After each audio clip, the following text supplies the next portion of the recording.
Hello, I'm Andrew, the Young Adult and Media Librarian at North Brunswick Public Library. Today I'm be discussing Unscripted by Nicole Kronzer. It's a new realistic young adult novel.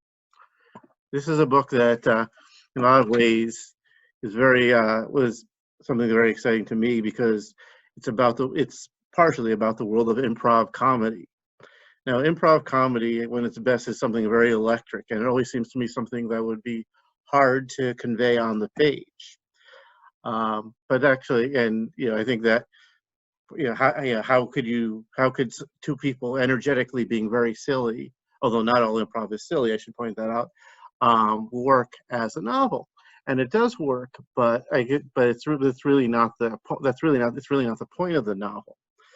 Unscripted deals with something that's very relevant, certainly in the theater community and the comedy community.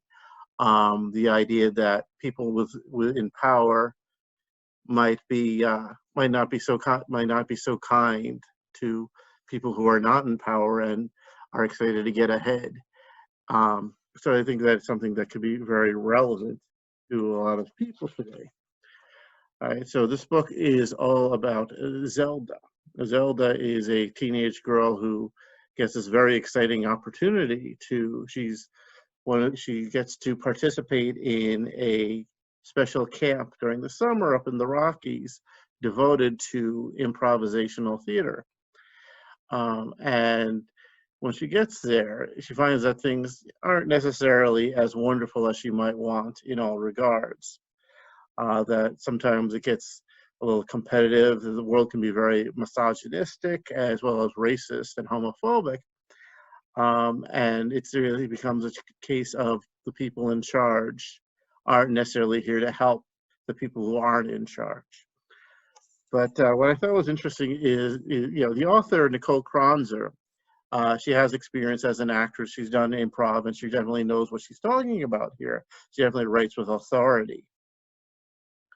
And in improv, like in really structured improv, not the silly things that we do at the library after school, but or that I've done after school with the library, but the idea is that there are very specific rules that need to be followed, and and everything is very structured, no matter how chaotic an improvisational show might seem. It really isn't.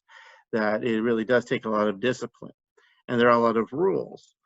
And one thing that I thought was interesting is that in this book, though, is Zelda, who's also the narrator as well as the protagonist, really goes back to the rules of a book that is very important to her. I'll read a very short portion of the book to get you a sense of this.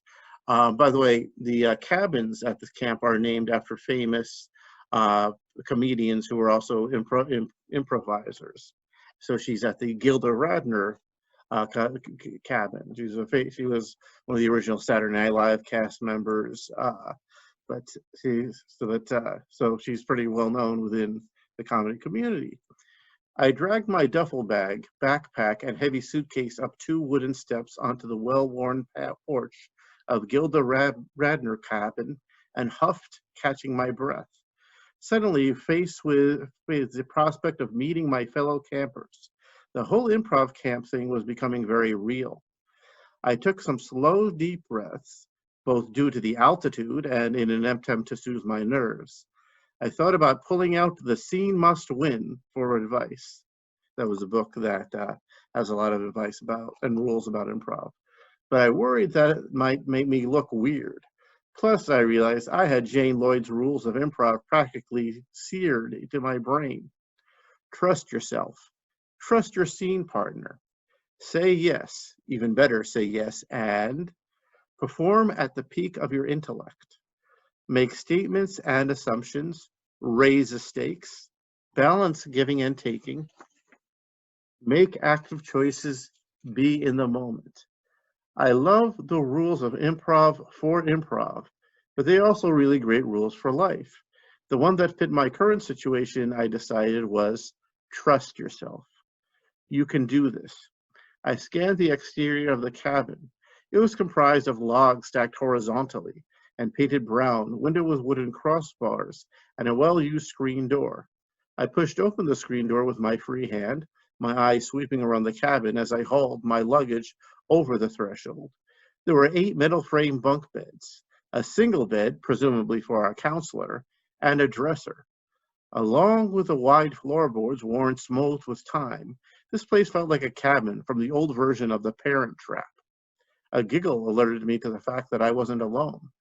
2 sets of feet poked out from underneath a bunk bed, one clad in cherry pink flats, the other in scrappy leather sandals. Need some help? I called, abandoning my luggage just inside the screen door. In quick succession, a thump, a yelp, and more giggles come from under the bunk bed as 2 people wormed their way back out. The scrappy leather sandals belonged to a tall brown-skinned girl with long braids and glasses. She rubbed her head where she had hid it on the bottom of the bunk. "Hi," she said, smiling warmly. "I'm Serena. And, we're not always hiding under the bed when we meet new people." I chuckled. "Just sometimes?" So that's how she meets 2 of the characters who become her friends, and that's who she bonds with in this book. One of the other important characters in this book is her counselor, who named Ben. And Ben at first seems like sort of like a good boy, bad boy kind of thing, where he's a little bit rough around the edges, but he's also charming, and the relationship between them becomes very tense. You'll see sometimes when you read a book, including a YA book, and a girl meets a bad boy, you know that really he's a good boy at heart, and it's going to come out. That's not necessarily the case here. So there's definitely a lot of high stakes drama in this as well. Sometimes when I was reading this book, I would wonder, is that really necessary for the author to include that? But the author very smartly called attention to how things might not necessarily be appropriately by having the characters question it. So that didn't bother me at all. So this is a book that really has a lot of, if you love theater, then yeah, I definitely recommend this book. If you don't necessarily need to love this book, though, if you think that you'd like to read something about something that's very meaningful and current in terms of when you have a culture that doesn't necessarily, in this case, the culture of the camp, that isn't necessarily kind to everybody, that where people are not necessarily treated as equals, and and I really found myself rooting for Zelda. How does she deal with this? How does she deal with the cruelty of others? So once again, it's called Unscripted by Nicole Kronzer. By all means, you can put it on hold with a library, either going to our website, northbrunswicklibrary.org, or you can call us, and we're happy to put it on a hold for you. If you have any other books that you'd like to read, or if you have any comments about Unscripted, please let us know, and happy reading.